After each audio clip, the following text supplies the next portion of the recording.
First of all, he's a really tall guy.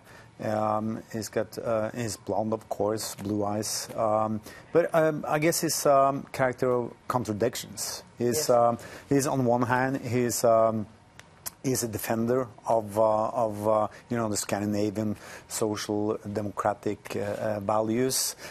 On the other hand, he's of the series. He has become disillusioned. He's probably now more similar to the guys he are chasing than his colleagues at the police house in Oslo. So he's been over the series that's lasted now for 10, 12 years.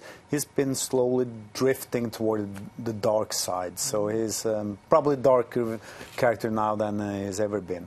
That's interesting, isn't it? So when you've been with a character so long, that do you think? I mean, do you constantly think as he would? How close are you? No, he's not. He's a character of fiction, and I try to keep him that way. You know, keep him in the box. I know that some writers they claim that they see their characters, you know, in the streets and in the shops. I'm not like that. For me, Harry is he's a guy that I spend time with when I walk into my writing room. I close the door, and when I'm finished writing about Harry, he doesn't really exist.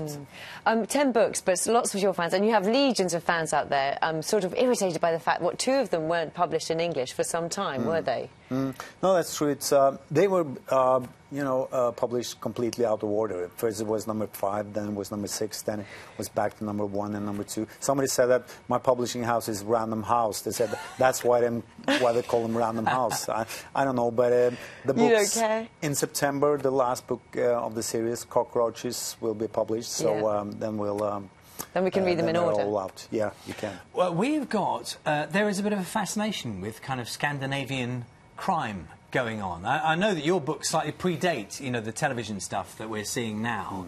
But why have you got any explanation for why we're, you know, the interest there?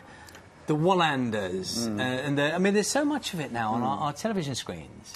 I get asked that a lot, and I always try to come up with seemingly intelligent, smart answers. But the fact is, I have no idea.